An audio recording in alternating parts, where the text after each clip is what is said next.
411 Live. Where you can learn about issues that impact us every day.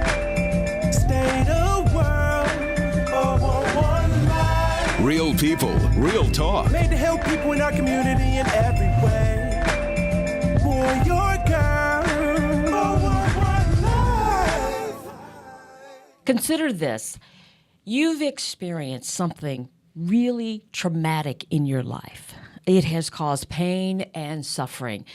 And over time, some of that pain and suffering kind of subsides, but there's still something lingering there. You're wondering, why did this happen? Why am I going through this? And then years later, you see it. You see the answer. You see the why. You see that traumatic experience was a springboard for your purpose.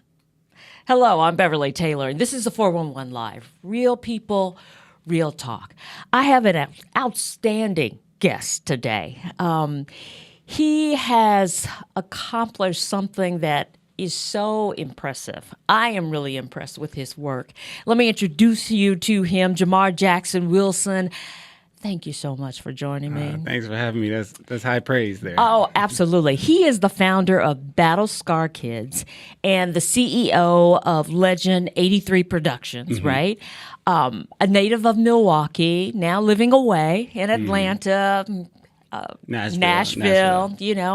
A lot of things are happening, but he still looks at Milwaukee as home, right? Yes, very much. And he's here now. So I am really grateful because, you're away a lot.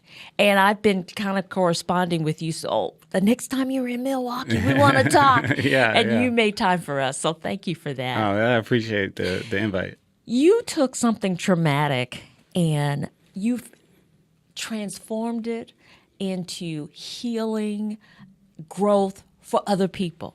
Mm-hmm. And I love that about this. You've taken something that was traumatic for you, you have learned from it, and you are helping other people who may be experiencing something similar. Mm-hmm. I know you've probably told this story many, many times. So when we talk about that traumatic experience, I don't know if at this point it's like, okay, it's like wallpaper. I told it so many times. There's nothing. Or when you tell it, sometimes you feel like that 11-year-old who went through some of that. Not as much anymore. That was part of the healing part in terms of telling the story, because for years I would never talk about what I went through. Now it's always telling the story from the place of it's a source of inspiration. Yeah. Most people are hearing that story for the first time. Yeah. So I never get tired of telling the story because of the purpose that it's serving. And it's important that the energy behind it remains high, because once I do tell a story or tell people what we're working on, they kind of pour back into me. So it keeps me going. Yeah. Okay. Well, let's just get into the story. Okay. 11 years old. You're in Milwaukee. Mm-hmm. It's the 4th of July. 4th of July, yeah. And where were you, at Washington Park? So it was, at Washington Park, they had the fireworks out there. I don't know, do they still do that at Washington Park? I think so. Yeah, I was with my brother, my younger brother, Jamil, and two of my cousins, Ron and Dillian, and one of their neighbors. And we all went to Washington Park to watch the public fireworks. Mm-hmm. So then after, because, it's dark when they do the fireworks, but growing up, it's be in front of the house once the street lights come on. I remember. But we got permission that day because of fireworks. So when we come back to the house, we're supposed to stay in front of the house, and we're just bored, and people are still out celebrating and stuff. So we're like, let's walk down the street. So we walked from Washington Park back to they stayed off of 48th and Lloyd. So they stayed at the top. It's kind of like a slope, like a hill. So we walk down the hill, and we go to this next block, and this is people we don't know, just they're out there having a celebration. So we just start hanging out there playing music and popping fireworks and stuff like that. But they're being reckless with the fireworks. So they have bottle rockets, and you're supposed to set the bottle on the ground and light the firework and let it shoot off in the air. Well, they're holding the bottle in their hands like they're missiles and pointing them at people. And so every time they're lighting it, it's like, it felt like they had like a whole system. Like they had a light guy, a girl holding the bottle rockets, and then like a loader. So they would one by one light them, boom. Like an assembly line. Yeah, it really was like that. And so as they're lighting them, those bottle rockets are flying past our heads, and it makes that loud whistling noise. So they're flying by us. So immediately we're all like on high alert, like this ain't cool. Like we need to get out of here. Yeah. And so we're like, let's get out of here, because in our minds too, we're also thinking like, is a fight gonna break out here once one of these fireworks land on somebody? Well, not knowing it was gonna be me, we say let's leave, and I turned and immediately it's pow, and the firework landed right in my right eye, and just busted me up, and I'm bloody, and I dropped to my knees. It's just blood everywhere, and then everybody there rushed towards me, like, oh my God, oh my God, oh my God. And my brother, he's crying. He was like, so I'm Jamar, but all my family says Mar for short. So he's like, Mar, are you okay? And I was like, I don't know. I don't think I'm okay. I'm not okay. Like something's wrong. And of course, there's blood everywhere. There's so much blood I can't even open my eyes. So I just have to hold it like this. And somebody goes, oh my God, I think his eye fell out of his head. And so now I'm feeling for it. And I'm like, no, it's still there, but it's just chaos and panic. And so we have to walk back to the house, back up that slope of that hill. And the whole time, it was just like the longest walk ever. And then in that moment, because I grew up wanting to be a basketball player, and I remember in that moment saying to everybody, I was like, man, my basketball career over. I was devastated. And my cousin was like, don't say that, you don't know. And then my brother was just crying. And I was like, yeah, something ain't right. And so we get back to the house, and my older cousin, my cousin Keela, is coming down the stairs. And I always tell people, if you ever seen like Boys in the Hood, it reminds me of the scene when Ricky got shot and they brought him back to the house. And of course, they don't know what's going on at first, but as soon as she see Ricky, she starts screaming. That's what my cousin Keela, when she came down the stairs, she's like, ooh, y'all in trouble because y'all was supposed to. And she see me and she just freaks out. So now I'm freaking out more, because now the more people that see me, their reaction is making me like, okay, something's really, really, really wrong. So that was the beginning of the change in my life. Like that moment changed my life forever. Yeah. So let's talk about the impact. Okay. I mean, did it cause isolation? Let me backtrack a little bit. So the ambulance came and my dad came, and they just put a wrap around my head because they couldn't do nothing right there. They just want to stop the bleeding, because I was bleeding the whole time. The bleeding never stopped. So I'm an optimistic person by nature, and in my mind, I'm like, you know what? I'm going to go to the hospital. I'm really thinking I just got a gash over my eye, and they just need to stitch it. I just can't open it. And it'll fix me, and I'll be fine. Yeah. I'll be back like new. So I get to the hospital that night, and Children's Hospital, children are afraid of it, because I don't know if children could do the surgery. So I get to the hospital that night, and they immediately say, like, you have to have emergency surgery tonight.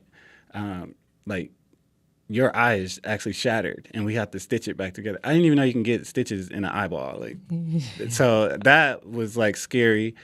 And so it's called a microscopic surgery, where they have to stitch my eye back together and, put me under anesthesia and all that. So that was like a really scary part, because now I'm going back here by myself. My parents aren't with me anymore, and they taking you to the back, and it's just like, it felt like just this dark world, so to speak. And so I had that surgery that night, and then they wanted to remove my eyeball. And I was like, I don't want my eyeball removed. And they're like, well, you run the risk of going blind in both eyes, because your immune system could attack your good eye that's left. It's called a sympathetic ophthalmia. So they're like, we need to remove it. And I said, don't remove it. I told my parents, don't let them remove my eye. And I think that's why I was scared too, because once you go to surgery, you don't know what they're going to do. Right. So I'm like, if I wake up, I don't want to wake up with it's gone. So my parents could have signed off on that, and they're like, it's his choice. And so that was my first thing. Don't remove it. I had the surgery. Next day, because I was on a 24-hour critical care, and then they're like, you're still under high risk, so we have to keep you. So I was in the hospital for 3 weeks, running tests and, make sure the surgery went well, how my body's responded to it. So you're trying to make sure my body still doesn't respond to it in a way where it attack my good eye and I go completely blind. So that's when it started getting really hard, because after I leave the hospital, I had this patch on, but every time they take the patch off or a wrap off and they're doing these tests to see if I could see, there ain't no vision coming back. So now it's starting to settle in, like, this is who I am. And then it gets worse when now, because around my family, I'm insulated, protected.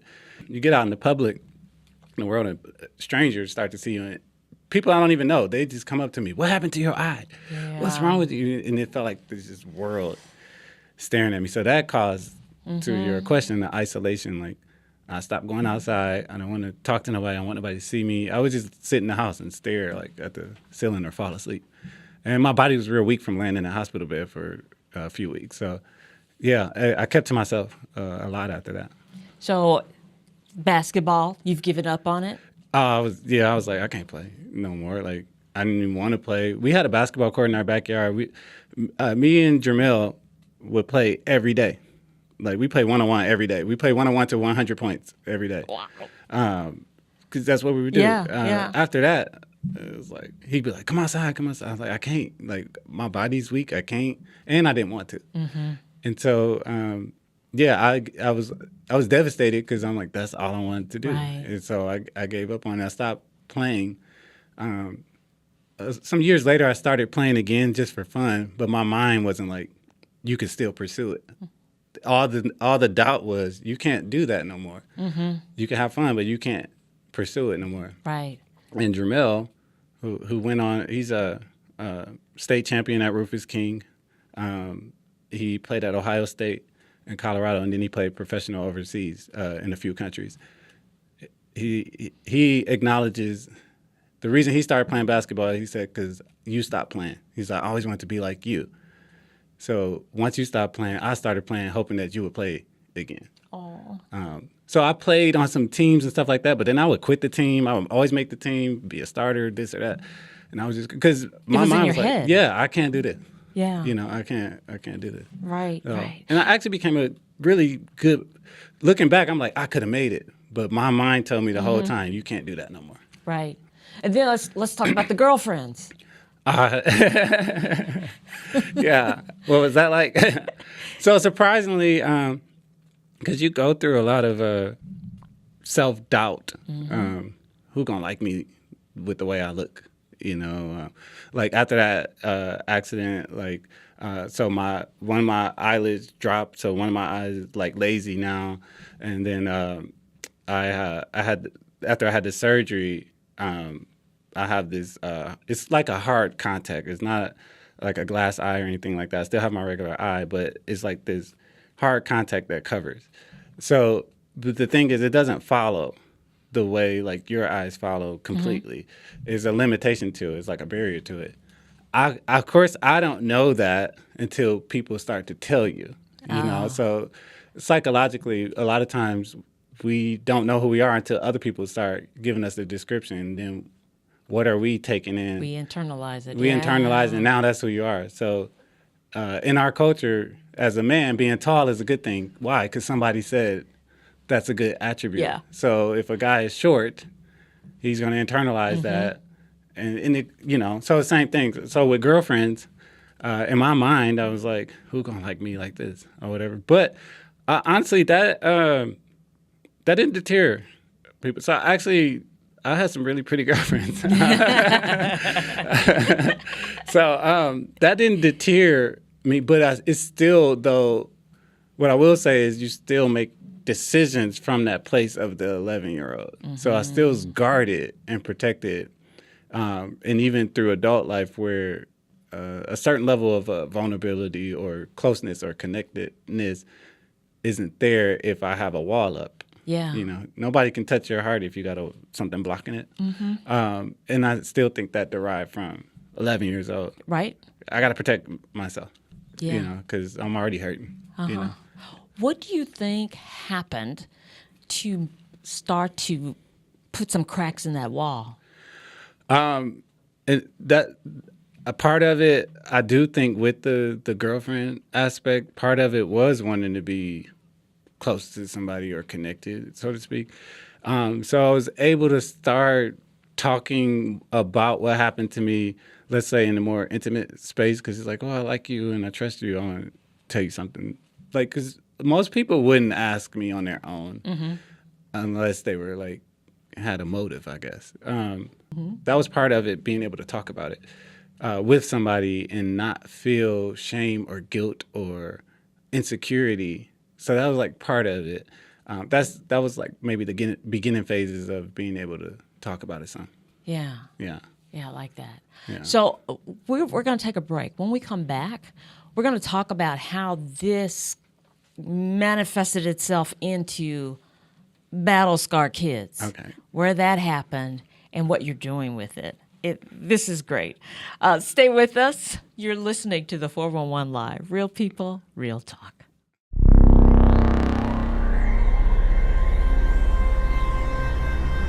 How did I get here? How did I get here? How did this happen to me? Why did this happen to me? How could this happen? How did this happen to me? How did this happen to me?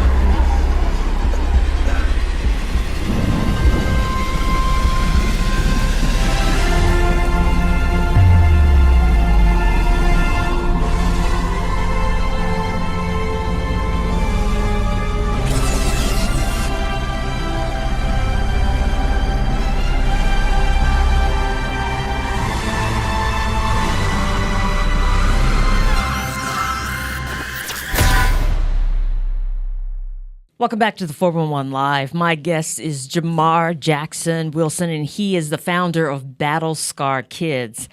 Earlier, I got my little sneak peek of the animated version of the Battle Scar Kids. It's really good. I appreciate just that. want you to know that. It is really good. You like it? I like it a lot. Okay, good. Where did this come from? The way it started was, so after the basketball dream dissipated, I got into music, right? So I had a good friend of mine, still a friend to this day. He actually works on the project too on the music side, James Buchanan. He goes by Coach Lowry. I met him about 13 years old after my accident.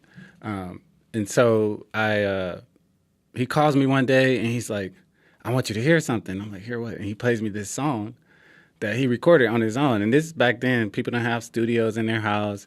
They didn't have all this recording equipment. He's recording it like on a karaoke tape deck. Oh, This is back wow. when tapes are still around. So he plays me it, but he's like, his voice is doing all these things where it's like, how did you do that? And he's like, come over to my house, I'll show you. So I went to his house the next day and I was in love. I was like, oh, this is what I want to do. Yeah. So that was part of the not playing basketball thing too. I was like, I want to do music. I go do music.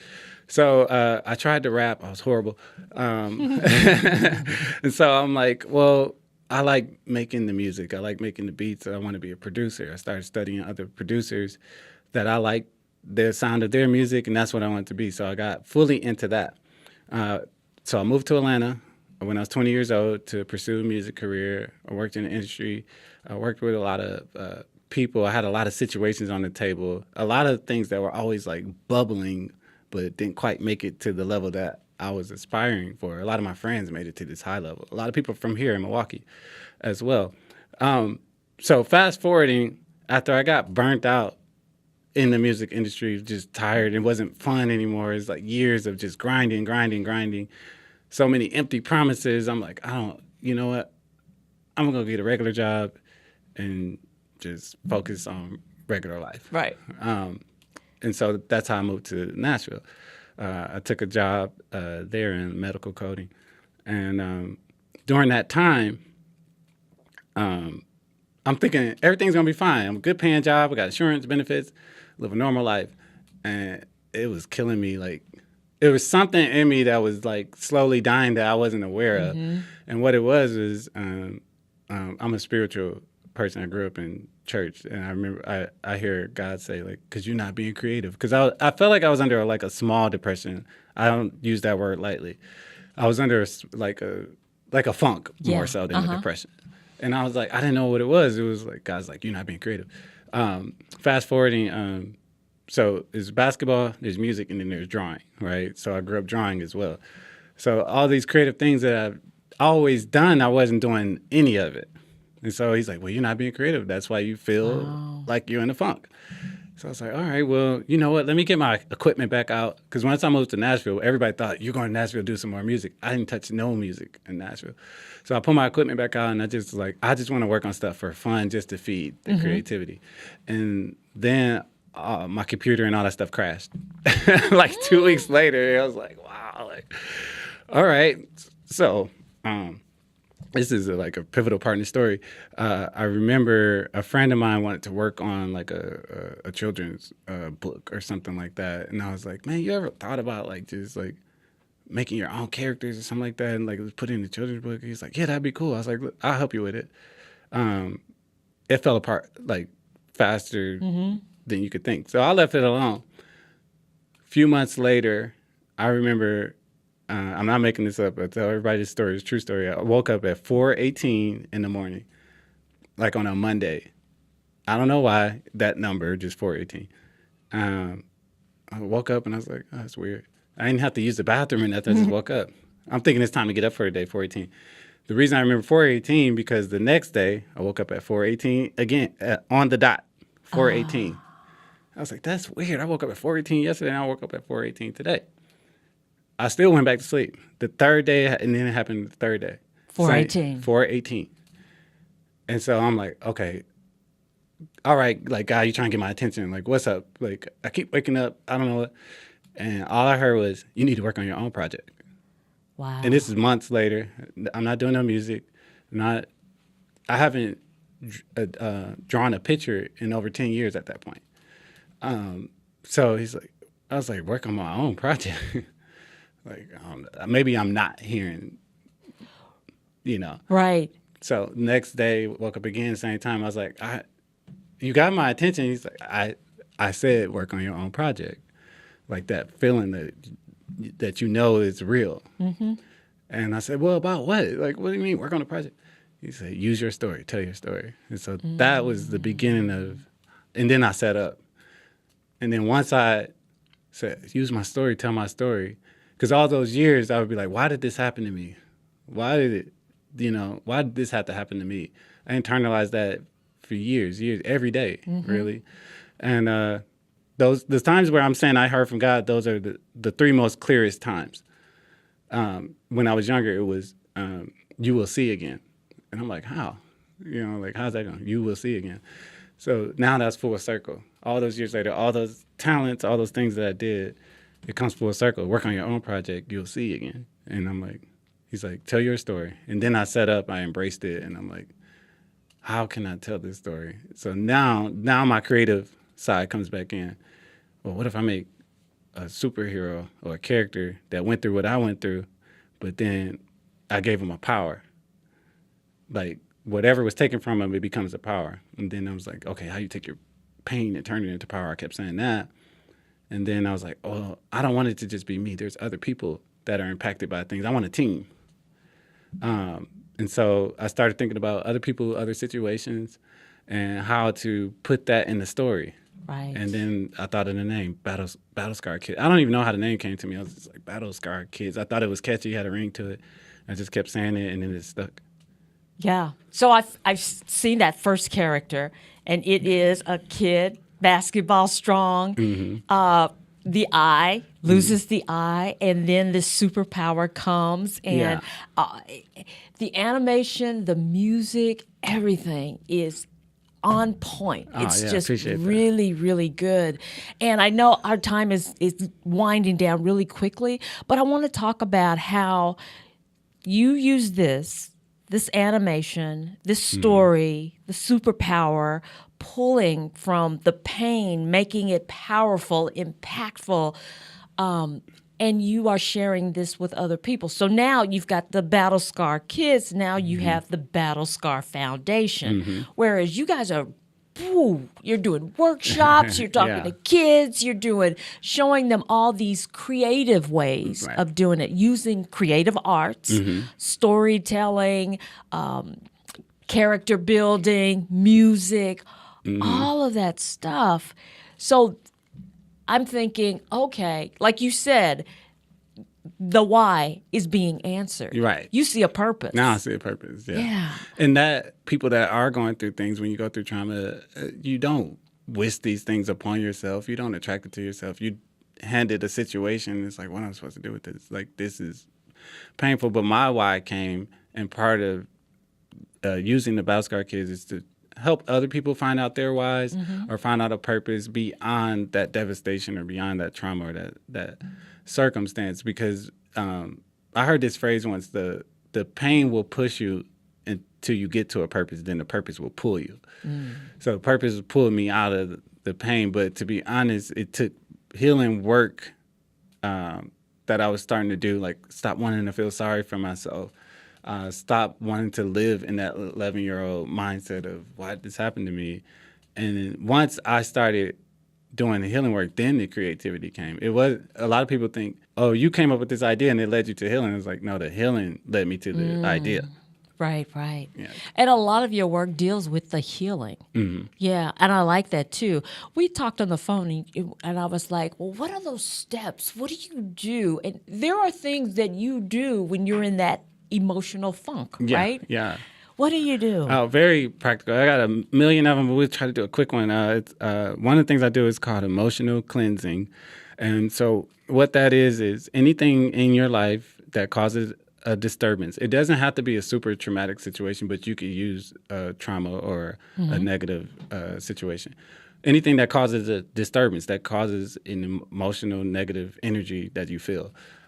Disappointment, setbacks, being told no. I always tell people, how do you act when you don't get your way? Because it causes a certain type of emotion, and that emotion leads to how you behave.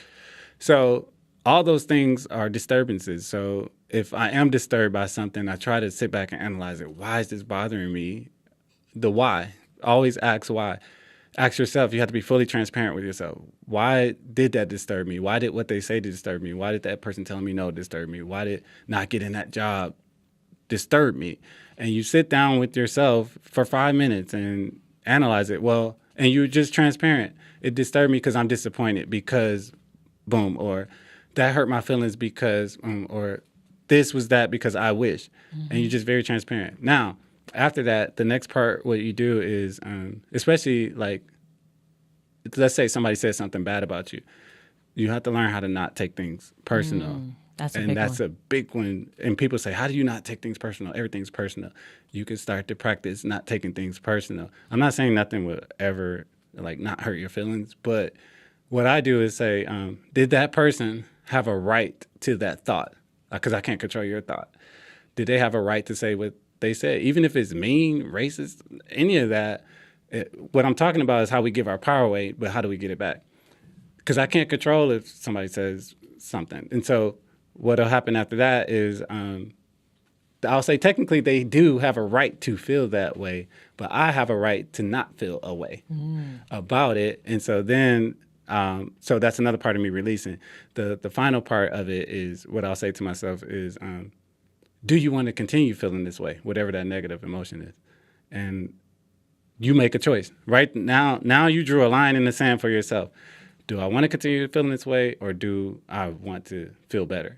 So if you want to continue feeling that way, you can. Yeah. God will honor that. But if you say, I don't want to keep feeling this way, then you have to say, well, I want to let it go. And that's what it is letting go.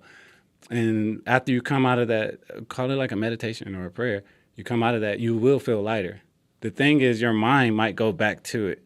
And if your mind goes back to it, do it again. Right. Repeat. Do it again until you let it go. As long as you're holding on to it, you know. It has you. It has you. But once you start to so practice letting go. And stop giving our power away to things that don't serve us. It don't serve me to stay in resentment. That causes more trouble. I love that. I Yeah. love that. Jamar, we're out of time. And I could talk to you for another 30 minutes because there are a lot of things that we did not hit. So if people want to find out about your workshops and all these things that you guys are doing and accomplishing, where should they turn? So you can follow us. First, follow us on Instagram or Facebook at Battle Scar Kids to get in contact with us to ask about how we can come to you or do some of our live events. I know we didn't really get to talk about it. You can email us at info@battlescarkids.com. And then we have a website, www.battlescarkids.com or battlescarkidsfoundation.com. There's a lot of information on both of those sites. And the Instagrams, a lot of cool stuff that we put out there. And I know we ran out of time, but I'll do a follow-up with you so we can get more information. We could do another one so more people can know about more of the aftermath of where Battle Scar Kids is going. Absolutely, because we do have a lot to talk about. This is going to be great. This is going to be great. Let's call this part 1 then. Part 1. I love it. So you let me know when you're back in Milwaukee, and we're going to have you on again. Okay, yeah, I'll do it. This will be great. Jamar, thank you for your vision, your willingness to use that traumatic experience to help other people, because I think that a lot of people are going to benefit from your work. I appreciate it, and I hope, it's just my hope that people get more to their purpose and their dreams versus being weighed down by bad things that have happened. Absolutely. Yeah. And thank you for joining us for another edition of the 411 Live. My guest has been Jamar Jackson-Wilson. He's the founder of Battle Scar Kids, and you're going to be hearing so much more about Battle Scar Kids, and I'm excited about that too. So remember, we're a nonprofit organization. If you'd like to help us out, go to our website, the411live.org. Until next time, I'm Beverly Taylor. This is the 411 Live. Real people, real talk. If you would like to check out past episodes, there are many ways. Go to your favorite podcast platform. Follow us on Twitter and Instagram. Like and watch us on Facebook. Watch and subscribe to our YouTube channel. And if you have suggestions for future episodes, go to our website, the411live.org.